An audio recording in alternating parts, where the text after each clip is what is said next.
नमस्कार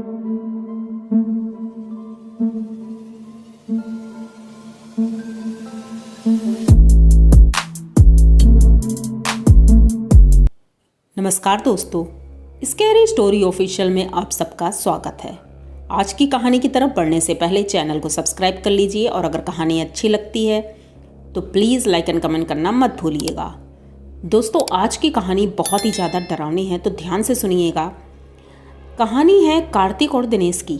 ये दोनों भाई हैं और एक ही घर में रहते हैं। इस बार इन्होंने 10th पास किया है। दोनों जुड़वा भाई हैं, इसलिए एक ही क्लास में हैं दोनों, और 10th पास कर लिया है। तो छुट्टियां हुई हैं तो इन्होंने सोचा कि ऐसा करते हैं, बहुत दिनों से मामा के घर नहीं गए हैं, तो क्यों ना हम लोग मामा के गांव चलते हैं और वहां एंजॉय करेंगे अपनी छुट्टियां। बहुत मज़ा आएगा क्योंकि मामा का लड़का भी है, इन्हीं के साथ का है वो भी। तो हम तीनों मिलकर खूब मस्ती करेंगे। तो पापा मम्मी से परमिशन ली। तो पापा मम्मी पहले तो ना नुकुर कर रहे थे क्योंकि बच्चों को अकेले भेजना, क्योंकि पापा को छुट्टी नहीं थी, मम्मी को भी ऑफिस से छुट्टी नहीं थी। तो उन्होंने सोचा कि जब मेरी छुट्टी होगी तब चलना। तो इन दोनों ने जब बहुत ज़्यादा जिद की तो उन्होंने परमिशन दे दी। उन्होंने कहा ठीक है, मैं स्टेशन तक छोड़ आऊँगा, उसके बाद उधर से मामा लेने आ जाएंगे। चलो भाई ठीक है। ये सब पैकिंग वैकिंग हुई, इनकी मम्मी ने पैकिंग की। पापा स्टेशन में जा करके ट्रेन में बैठालते हैं और ट्रेन चल देती है। दोनों बहुत ज़्यादा एक्साइटेड थे क्योंकि पहली बार एक तो अकेले जा रहे थे और अकेले में तो और भी मज़े। ट्रेन में बैठे हैं, कुछ भी खा रहे हैं, बातें कर रहे हैं, वीडियोस बना रहे हैं, खूब एंजॉय करते हुए ये शाम के लगभग 7 बजे अपने नानी के गाँव वाले स्टेशन पर पहुँचते हैं और सामने ही इनके मामा जी खड़े थे। उन्हें देख करके ये दोनों बहुत खुश होते हैं और इनका भाई शिवम नाम था उसका, शिवम देख करके बहुत खुश होता है और तीनों एक दूसरे को बहुत प्यार से गले मिलते हैं और साथ में चल देते हैं। उनके मामा जी गाड़ी लेकर आए थे, उसी गाड़ी में चारों लोग बैठ जाते हैं, सामान रखते हैं और बातें करते हुए ये लोग घर की तरफ चल देते हैं। अब गांव जाते हैं तो वहाँ नानी जी मिलती हैं, मामी जी मिलती हैं, सबसे मिलकर इन लोगों को बहुत अच्छा लग रहा था। अब तो रात हो गई थी तो अचानक से लाइट चली जाती है। तो ये लोग कहते हैं कि अच्छा, गांव में लाइट कटिंग भी होती है, लेकिन लाइट कटिंग तो सब जगह होती है, लेकिन गांव में इन्वर्टर नहीं था। तो इसलिए मामी जी ने लालटेन जलाया और लालटेन जला करके बीच में रख दिया। अगल बगल सब लोग बैठ के खाना खा रहे थे। मौसम भी नॉर्मल था, इतनी ज़्यादा गर्मी नहीं लग रही थी। गांव में, शहरों में तो बहुत गर्मी लगती है, लेकिन गांव में इतने पेड़ पौधे और वातावरण इतना अच्छा था कि इतनी ज़्यादा गर्मी नहीं लग रही थी। आंगन में बैठ करके सब लोग खाना खा रहे थे। खाना खाया और उसके बाद मामा जी बोले कि चलो छत पर ही बिस्तर लगाते हैं और वहीं पर सब लोग सोएंगे।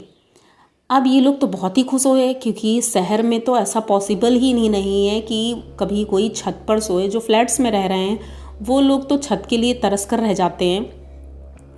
ये दोनों फटाफट अपना बिस्तर लेकर सब लोग ऊपर पहुंच जाते हैं और चारपाइयों में बिछाना शुरू कर देते हैं। चारपाई भी थी, सब लोग ऊपर ही लेटे थे। मामी जी नीचे थी क्योंकि नानी नीचे थी, नानी ऊपर नहीं चढ़ सकती थी, तो इसीलिए मामी और नानी तो नीचे थी, बाकी सब लोग ऊपर। अब तारों को देखते हुए और चांद को देखते हुए ये लोग खूब बातें कर रहे थे। रात के लगभग 2-2:30 बजे तक बातें ही करते रहे और समय कब निकल गया पता ही नहीं चला। तभी मामा जी की आवाज़ आती है और कहती, बच्चों अब सो जाओ क्योंकि रात बहुत हो गई है। अरे सुबह बातें कर लेना, और अभी तो बहुत टाइम है, इतने दिन रुकना है, फिर बातें कर लेना। क्या सारी बातें आज ही हो जाएंगी? तो ये तीनों हंसने लगते हैं और उसके बाद सो जाते हैं। अभी सोए हुए 5 मिनट ही हुए थे कि अचानक से ऐसा लगता है जैसे कोई रो रहा है। दिनेश कहता है कि कोई रो क्यों रहा है, मतलब कौन है? ये उठकर बैठ जाता है चारपाई में, इधर उधर देखता है तो सब लोग सो रहे थे। अब ये चारपाई से उतरता है और घर की तरफ झांकने की कोशिश करता है जाल से। बीच में जाल था, उसने सोचा कहीं ऐसा तो नहीं है कि मामी जी रो रही हों, कोई प्रॉब्लम हो गई हो या नानी जी रो रही हों, लेकिन नीचे से आवाज़ नहीं आ रही थी। वो घर के बगल वाले घर से आवाज़ आ रही थी। अब ये धीरे धीरे बाउंड्री के पास जाता है और वहाँ से देखने की कोशिश करता है तो जो बगल वाला घर था वो खाली पड़ा था, शायद उसमें कोई रहता नहीं था। उस घर से किसी के रोने की आवाज़ आ रही थी। अब ये बहुत जब गौर करता है तो इसने देखा कि उस छत में बीच में आंगन था, तो आंगन के किनारे ऊपर कोई बाउंड्री नहीं थी और ना ही जाल पड़ा था। उस जगह पर एक लड़की बैठी है, लगभग रही होगी 18-20 साल की। वो उसी में बैठी है, पैर नीचे लटक रहे हैं उसके, और पैर हिला हिला कर वो रो रही है वहीं बैठ करके। अब ये बड़े गौर से देख रहा था। तभी अचानक से शिवम उठकर बैठता है और कहता है, दिनेश क्या हुआ, तुम वहाँ क्या कर रहे हो? तो ये पीछे मुड़कर देखता है और तुरंत ही जब आगे देखता है तो वो लड़की वहाँ नहीं थी। ये जाता है और शिवम से पूछता है कि शिवम क्या इस घर में कोई रहता है क्या? तो शिवम कहता है, अरे नहीं, उस घर में मत देखो, उधर मत जाओ, चलो चुपचाप सो जाओ, सुबह बात करेंगे। लेकिन दिनेश को थोड़ा अजीब लग रहा था। उसने कहा कि वो लड़की अभी तो बैठी थी और इतनी जल्दी वो कैसे उतर जाएगी और कहाँ चली जाएगी, यही सोचते सोचते वो सो जाता है। अब सुबह होती है, सब लोग अपने अपने काम में लगे थे। ये लोग भी मुंह हाथ धुल करके चाय नाश्ता करते हैं और उसके बाद गांव घूमने के लिए निकल जाते हैं। अब ये लोग गांव की तरफ चल पड़े थे और बहुत अच्छा लग रहा था गांव का वातावरण। खेतों की तरफ गए और ट्यूबवेल वगैरह देखा, बहुत मज़ा आ रहा था। ये लोग ने ट्यूबवेल में नहाया भी। नहा धो करके थोड़ी देर वहीं पर बैठते हैं, अपने कपड़े सुखाते हैं। उसके बाद बगीचे की तरफ जाते हैं। वहाँ पर फल लगे थे, बेर हैं, आम हैं, ये सारी चीज़ें लगी हुई थी। खूब एंजॉय किया इन्होंने, खाए खूब। उसके बाद ये शिवम से कहता है, शिवम ये बताओ कि जो कल रात में मैंने देखा था वो क्या था? तो शिवम कहता है कि अरे वहाँ की बातें मत करना, खास करके तो पापा के सामने तो बिल्कुल भी मत करना, क्योंकि वो जो घर है वो घर अब भूतिया घर है। मजबूरन हम लोगों को उस घर में रहना पड़ता है क्योंकि बगल में है, इसीलिए हम लोग छत में तो रहते हैं, लेकिन उधर जो भी एक्टिविटीज़ होती है उस पर हम लोग ध्यान नहीं देते हैं। अगर हम ध्यान देंगे तो हमारा भी नुकसान होता है। अभी नानी की तबीयत भी इसी वजह से ख़राब हो गई थी। पंडित आए थे, उन्होंने बहुत पूजा किया, उसके बाद ही नानी की तबीयत ठीक हुई थी। कहते हैं उस घर में जो औरत थी, मालकिन थी उस घर की, उसने उस घर में सुसाइड किया था। उसकी एक लड़की थी छोटी सी, वो कुएं में गिर गई थी। वो उसे बचा नहीं पाई थी, जिस वजह से उसका पति और उसकी सास उसे बहुत ज़्यादा प्रताड़ित करती थी, तो उसने इसीलिए सुसाइड कर लिया था। उसके सास और उसका पति तो इस घर से डरकर भाग गया, क्योंकि उसे भी उसकी आत्मा परेशान करती थी बहुत ज़्यादा। तब से सभी लोग कहते हैं कि इस घर में उस औरत की आत्मा घूमती रहती है और वो लोगों को परेशान करती है, क्योंकि उसका कहना है कि वो निर्दोष थी, उसने कुछ नहीं किया और मुझे मजबूरन ये कदम उठाना पड़ा मरने के लिए। मेरी भी ज़िंदगी थी, मैं भी जीना चाहती थी, लेकिन इसीलिए हम लोग छत पर वो रोती रहती है, कभी टहलती रहती है, हमने देखा है, लेकिन हम लोग उसे डिस्टर्ब नहीं करते हैं, कभी बात करने की कोशिश नहीं करते हैं, क्योंकि हमें पता है वो कौन है। तो अब तो हमारी आदत हो गई है। अब दिनेश ये चीज़ें सुन रहा था और उसे डर लग रहा था। उसने कहा, मतलब ये भूत प्रेत यहाँ पर हैं और तुम लोग डरते नहीं हो? तो कहता है, अरे डरेंगे तो जाएंगे कहाँ, क्योंकि रहना तो हमें यहीं पर है। पापा ने खेतों की तरफ थोड़ी ज़मीन खरीदी है, तो हम लोग सोच रहे हैं वहीं पर घर बनवा कर वहीं रहेंगे। कहता, हाँ ये तो ठीक है, लेकिन अब हम कैसे वहाँ रहेंगे? आज तो मैं छत पे नहीं सोऊंगा। तो कहते हैं हाँ ठीक है, अच्छा हम लोग नीचे सोएंगे। तभी कार्तिक बोलता है कि चलो हम लोग बगीचे की तरफ चलते हैं, वहाँ घूमते हैं चलकर। तो ये तीनों बगीचे की तरफ जाते हैं और घूमते घूमते वो जंगल की तरफ निकल जाते हैं। नीचे बहुत बड़ा जंगल था और उधर कोई भी नहीं जाता था, गाँव के लोग कोई भी नहीं जाते थे। शाम का लगभग 5-6 बज चुका था और ये लोग वहीं जंगल में घूम रहे थे। वहाँ बहुत अच्छा वातावरण था, पेड़ पौधे बहुत ज़्यादा थे, पर जंगली जानवर भी थे। अब ये तीनों वहाँ घूम रहे थे। घूमते घूमते इन्होंने देखा कि एक बरगद का पेड़ है, जो कि बहुत बड़ा बरगद का पेड़ था। अब ये उसके करीब जा रहे थे, अचानक से इनकी निगाह पड़ती है उस पेड़ के आसपास कोई घूम रहा है, जैसे कोई पूजा करते हैं वैसे कोई घूम रहा है। शाम हो गई थी इसलिए क्लियर नहीं दिख रहा था कुछ। अब पूरा दिन तो घूमे थे, कार्तिक को भूख भी लगती है। कार्तिक कहता है, ऐसा है उधर नहीं चलते हैं, हम लोग घर चलते हैं, मुझे भूख लग रही है, आज पूरा दिन हम लोग बाहर ही घूमे हैं और मामी जी गुस्सा हो जाएंगी। तो शिवम कहता है, हाँ चलो हम लोग घर चलते हैं। अब ये लोग घर चले आते हैं, घर आते हैं, खाना वाना खाते हैं। मामी जी डांटती भी हैं कि पूरा दिन हो गया तुम लोगों ने कुछ खाया नहीं। अभी लोग खाना वाना खाकर आज नीचे ही सोए थे और अच्छी नींद आई। बस सुबह हुई और सुबह होते ही ये लोग फिर से खा पी कर घूमने निकल गए। घूम फिर के वापस आए, थोड़ी देर मामा जी से बातें की, गांव वालों से मिले। उसके बाद शाम जब 5 बजा था तो ये तीनों फिर से चाय नाश्ता करके निकल जाते हैं। आज इनका मन था कि वो बरगद का पेड़ देखें।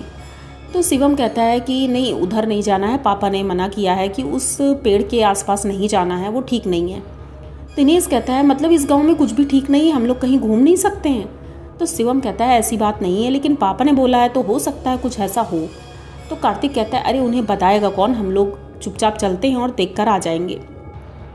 अब ये तीनों जाते हैं, अंधेरा होने लगा था क्योंकि 7 बज चुका था। तो देखते हैं उस पेड़ से कई जैसे आत्माएं लटक रही हैं और एक औरत है जो नीचे बैठ करके पूजा कर रही है। वो उसको चक्कर लगा रही है और वहीं पर वो कुछ पूजा पाठ कर रही है। ऊपर ऐसा लग रहा था कुछ लोग लटक रहे हैं। ये देख करके ये तीनों डर जाते हैं। अब ये रास्ता भूल चुके थे क्योंकि अंधेरा हो गया था और वो जंगल बहुत घना जंगल था, वहाँ से रात में बाहर निकलना तो पॉसिबल नहीं था। तो ये तीनों अब इधर उधर भटकने लगते हैं और वहाँ से इतनी ज़्यादा चीखने और चिल्लाने की आवाज़ें आ रही थी कि ये तीनों बहुत ज़्यादा डर गए थे। अब इस डर की वजह से इतने बड़े भी नहीं थे ये लोग कि खुद को संभाल लें, रोने लगे और खुद चिल्लाने लगे थे। तभी इन्होंने देखा कि वो जो औरत बैठी थी वो उठकर खड़ी होती है और इनकी तरफ देखती है। तो ये दोनों भाग जाते हैं, दिनेश और शिवम। कार्तिक उनकी तरफ देखने लगता है। वो कहते हैं कि नज़रों से नज़रें नहीं मिलनी चाहिए। कार्तिक और वो औरत एक दूसरे को देख रहे थे। कार्तिक देखते देखते अचानक से बेहोश हो जाता है। तब वो दोनों देखते हैं कि अरे कार्तिक तो पीछे रह गया। तो वो लोग आते हैं, कार्तिक को उठाते हैं, होश में लाने की कोशिश करते हैं। उसके बाद उसे घर की तरफ ले जाते हैं। अब घर तो पहुंच गए लेकिन कार्तिक की तबीयत ठीक नहीं थी। मामा जी ये देख करके परेशान हो जाते हैं और पूछते हैं तुम तीनों कहाँ गए थे? तो अब डर की वजह से बताना पड़ा क्योंकि तबीयत उसकी ठीक नहीं थी। जब बताया तो मामा जी गुस्सा करते हैं कि तुम लोगों को जब बोला था कि वहाँ नहीं जाना है तो वहाँ क्यों गए थे? अब मामा जी ने अपनी तरफ से जो हो सकता था वो पूजा की, हनुमान जी का पाठ किया और सब कुछ करने के बाद कार्तिक थोड़ा नॉर्मल होता है, लेकिन अभी उतना ज़्यादा ठीक नहीं था। तो उन्होंने कहा सुबह पंडित जी को बुलाकर लेके आएंगे, उसके बाद वही बताएंगे कि क्या करना है। लेकिन रात को लगभग 12 साढ़े 12 बजे ये लोग नीचे ही सोए थे, लेकिन कार्तिक अचानक से उठता है और छत पर जाता है। दिनेश की नींद खुलती है। दिनेश देखता है कि छत का दरवाज़ा खुला हुआ है, सब लोग तो नीचे ही लेटे हैं, तो दरवाज़ा किसने खोला?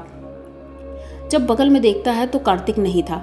अब ये ढूंढने लगते हैं, शिवम को भी जगाते हैं। जब ऊपर चढ़कर जाते हैं छत में तो देखते हैं कि कार्तिक बगल वाले घर की छत की उसी बाउंड्री पे उस जगह पर खड़ा है, आंगन की, जहाँ पर वो लड़की बैठी थी। और वो शायद नीचे किसी से बात कर रहा है और बात करते करते अचानक से वहाँ से कूद जाता है। अब ये लोग बहुत तेज़ी से दौड़ते हैं, दौड़ करके उधर जाते हैं। मामा जी भी थे, मामा जी इन दोनों को रोकते हैं, लेकिन अब ये लोग भी रुक नहीं रहे थे क्योंकि भाई था वो। ये लोग भी दौड़ कर जाते हैं तो देखते हैं कि नीचे कोई भी नहीं था। तो मामा जी कहते हैं कार्तिक तो था, मैंने भी देखा कि कार्तिक ही था वो। अब नीचे जाते हैं तीनों लोग टॉर्च लेकर के और हाथों में एक एक माला ले रखा था रुद्राक्ष का। सभी लोग अपनी सुरक्षा के साथ गए थे। वहाँ पर ऐसा कुछ भी नहीं था, ना ही वहाँ कार्तिक था।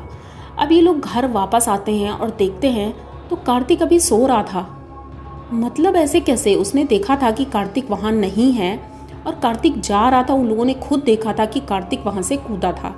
ये देख करके मामा जी बहुत ज़्यादा डर जाते हैं। अब इंतज़ार करते हैं कि अब सुबह ही होगा, जो भी होगा सुबह होने का इंतज़ार करते हैं। और कार्तिक सोता ही रहा। पंडित जी आते हैं तो वो देखते हैं, कहते हैं कि उस औरत ने इसको अपने वश में कर लिया था और वो इससे कुछ भी करवा सकती है। इसे तो पता भी नहीं कि ये क्या कर रहा है। इसके ऊपर एक प्रेत का साया भी है। तो पंडित जी बताते हैं कि तांत्रिक को बुलाना होगा। तो एक तांत्रिक आते हैं और वो फिर इसके ऊपर से झाड़ करते हैं, तब जा कर के कार्तिक ठीक होता है। पर ये वाक़या दिनेश कभी नहीं भूल सकता कि उसके भाई के साथ ऐसा हुआ था। कार्तिक को तो कुछ भी याद नहीं था, लेकिन दिनेश ने सब कुछ देखा था। वो किस तरह से हरकतें कर रहा था, उसकी आंखें चढ़ी हुई थी और इतना भयानक लग रहा था। ज़बान उसकी इतनी लंबी हो गई थी जो देख करके मामी तो डर के मारे चीख पड़ी थी। ये सारी चीज़ें नॉर्मल नहीं थी। तो आप लोगों को क्या लगता है कि क्या मतलब ये सच में हुआ होगा कार्तिक के साथ? जो भी है, अब कहानी सच है या झूठ भी है तो मुझे तो जैसे पता चला मैंने आप लोगों को सुनाया है। आप लोगों को अगर कहानी अच्छी लगती है तो प्लीज़ कमेंट बॉक्स में ज़रूर बताइए, और अगर बहुत अच्छी लगती है तो प्लीज़ लाइक एंड कमेंट और सब्सक्राइब करना बिल्कुल मत भूलिएगा। मिलते हैं फिर किसी नई कहानी में, तब तक के लिए डरते रहिए।